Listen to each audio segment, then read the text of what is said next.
Welcome to the Deep Dive. Today we're tackling something, well, huge. A potential political and medical earthquake. President Trump actually previewed it as, and I'm quoting here, one of the biggest medical announcements in U.S. history.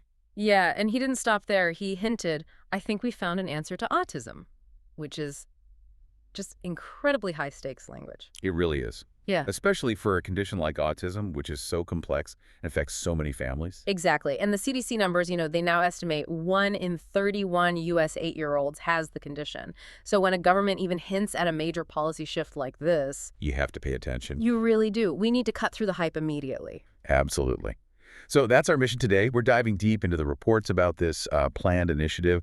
We want to break down the three core parts the administration is apparently set to roll out. Right. There's a specific warning about a very common drug. Yeah. Then there's a proposed new treatment. And, of course, the controversy, which kicked off pretty much instantly. Yeah. The moment these plans started leaking, there was immediate and pretty sharp pushback. Okay, so where are we getting this information? What are the sources for this deep dive? We're looking mainly at reports detailing the internal planning for this announcement, and we're contrasting that directly with the reactions, the pushback from pharmaceutical companies and also independent health officials. So it's like seeing the plan and the counterargument side by side. Precisely. It really highlights this clash between, let's say, political momentum and maybe more established scientific caution. Okay, let's get into the specifics. Component one, the warning. This involves Tylenol, right? Acetaminophen. Yeah, this is probably the part that impacts the most people directly. Reports say federal health officials are actually preparing to warn pregnant women about using Tylenol, specifically during early pregnancy. Wow, okay, that's huge. Tylenol is pretty much the go-to, isn't it? For pain, for fever during pregnancy. It absolutely is. It's considered the standard first-line treatment because, well, other options have known risks. So the specific advice they're reportedly crafting is that pregnant women might soon be told to avoid it altogether. Unless they're actively treating a fever. That seems to be the only exception mentioned. That is an incredible shift in public health advice. Monumental. So why? Why are they planning such a drastic step? What's the scientific basis they're citing? Well, they're getting ready to point towards research suggesting a possible connection. And I stress possible. A possible link between being exposed to acetaminophen while in the womb and a later diagnosis of autism. Okay, a possible connection. Based on what kind of research? It seems to follow a review of recent studies. These are often cohort studies looking at large groups over time. They specifically mention one analysis from last year involving Mount Sinai and Harvard researchers. Right, I remember hearing about that one. But cohort studies show association, not necessarily causation, correct? That's the critical distinction. And it's worth digging into the mechanism they think might be at play here. It helps understand why they're even considering this link. Okay, tell us about that mechanism. Yep. Because possible connection sounds, well, a bit vague for such a strong warning. Right. So the hypothesis revolves around oxidative stress and antioxidants. It's known that acetaminophen can deplete something called glutathione in the liver. Okay, glutathione, that's an important antioxidant. The crucial one, yeah. So the researchers suggest that maybe in a developing fetus, this depletion could increase oxidative stress, in the brain as it's forming, and that could potentially lead to neurodevelopmental changes that we later recognize as autism traits. So it's a biologically plausible pathway. Plausible, yes. But again, it's built on these association studies. We don't have large-scale randomized controlled trials, the gold standard showing A causes B. Right, and that distinction is everything when you're talking about public health policy. Absolutely key. Okay, so that clarifies the tension. A plausible theory, based on correlation, driving a potentially massive government warning. Now, at the same time, they're not just warning about something. They're also promoting a specific treatment, aren't they? That's the second major component, yes. The administration apparently plans to, tote leucovorin as a potential therapy for autism. Leucovorin. Okay, what is that exactly? Is it a new drug? No, not at all. It's actually a well-established pharmaceutical. It's typically used to counteract side effects from certain chemotherapy drugs, or sometimes it's prescribed for specific types of folate deficiency. Folate deficiency. Okay, so why pivot this existing drug towards autism? What's the connection there? According to the sources, they're citing results from some smaller controlled trials. These trials apparently showed some promising results, things like improvements in language and communication skills among children with autism spectrum disorder who were given leucovorin. Interesting. So how does leucovorin tie into autism research more broadly? Is there a theory behind why it might help? Yeah, and this connects the dots a bit. It taps into a growing area of research looking at metabolic pathways in autism.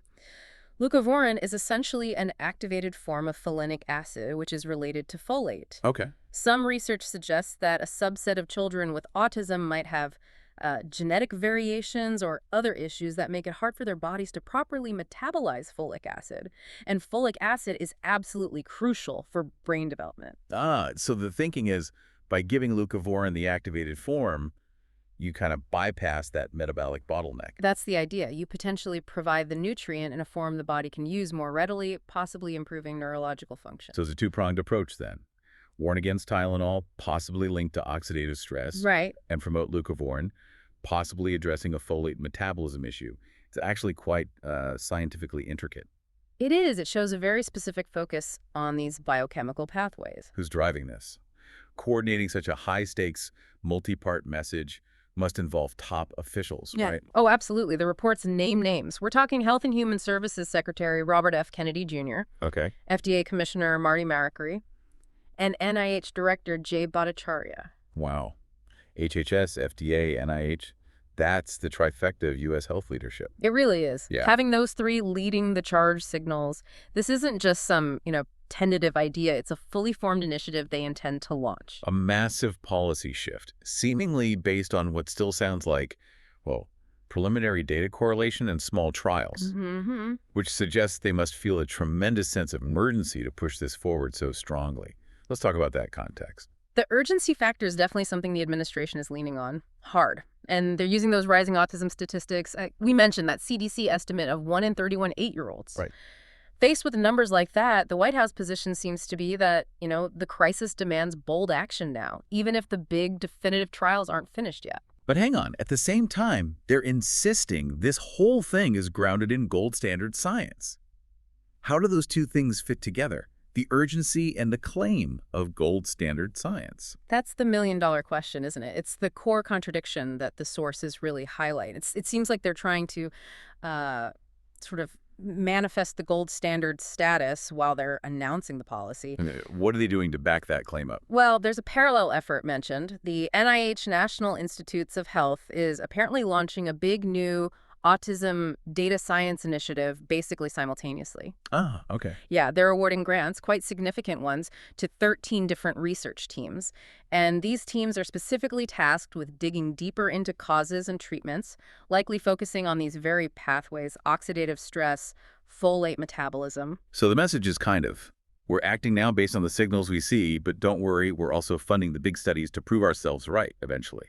That seems to be the strategy. Announce the conclusion, then fund the research to confirm it. It's a risky approach in science and public health. Extremely risky. Yeah. Which takes us right into the next part, the pushback. You said it was immediate and strong?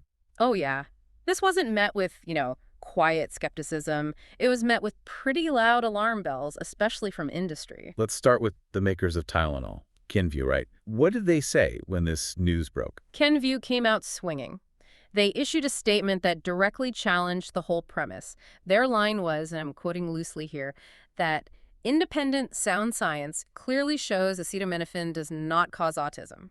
Full stop. So a direct contradiction on the science. Absolutely. They're defending their product based on decades of use and regulatory oversight. But their concerns went beyond just defending Tylenol, didn't they?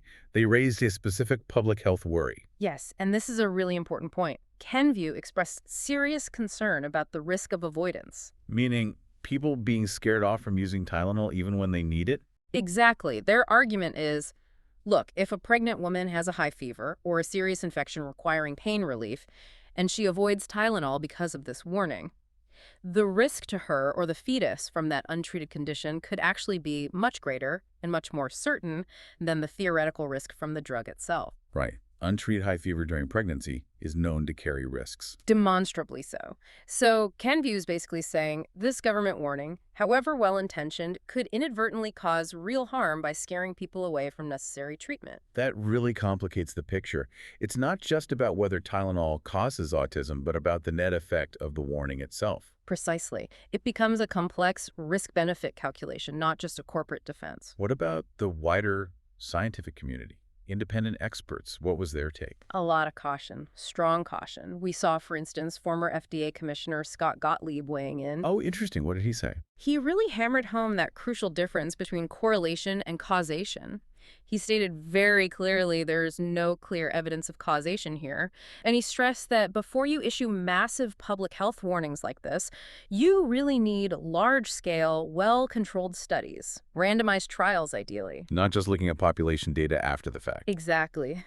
Cohort studies are great for generating hypotheses, for finding potential signals, but they can have confounding factors. Like what? Oh, maybe people who take more Tylenol also have other underlying health issues, or different diets, or environmental exposures, or genetic predispositions that are the real driver of the observed association. Correlation doesn't prove the cause. And having a former FDA head say that publicly, it adds a lot of weight against moving so fast. It certainly does. It underscores just how significant and potentially premature this policy push appears to many experts. Does this connect at all to previous controversies around autism research? I mean, the field has had its share of politically charged debates. Definitely. You can't talk about this without thinking about the history, particularly the now thoroughly debunked links between vaccines and autism. Right. Decades of solid science disproving that, but the misinformation persists. Exactly. And researchers are wary. The concern is that when a government uses its powerful platform to amplify findings that are still scientifically unsettled. Like this Tylenol connection seems to be. Precisely. It can confuse the public. It makes it harder for people to distinguish between a preliminary finding and established scientific consensus. And ultimately, that can erode trust in public health institutions and science more broadly. It's seen as potential political interference in the scientific process. So researchers are worried this could muddy the waters again. That's a big part of the caution, yes. There's a sense of, here we go again, potentially undermining years of careful work in public health messaging. Okay, so summing up this section, we have this powerful government initiative pushing hard on both a warning, Tylenol, and a treatment, leucovorin, based on urgency and emerging science, colliding head-on with industry pushback focused on scientific certainty and the risks of avoidance. Right. And also with broader scientific community concerns about causation versus correlation and the dangers of politicizing unsettled science. That's the core conflict laid bare by the source material. Absolutely. One report summed it up perfectly, asking whether this whole announcement will end up being a historic breakthrough or political flashpoint. Either way, it's guaranteed to ramp up the debate, isn't it? Yeah. Over what causes autism, how to treat it. And, crucially, what the government's role should be when the science isn't fully settled yet. That's a huge part of this. That central tension, the push for action based on urgency versus the scientific demand for more rigorous proof, that's really the key takeaway for you, the listener. Yeah. The goal here isn't for you to decide right now if Tylenol is bad or leucovorin is good. It's about understanding the arguments, knowing what specific claims the administration is making, the science or emerging science they're citing. And understanding the counterarguments, too.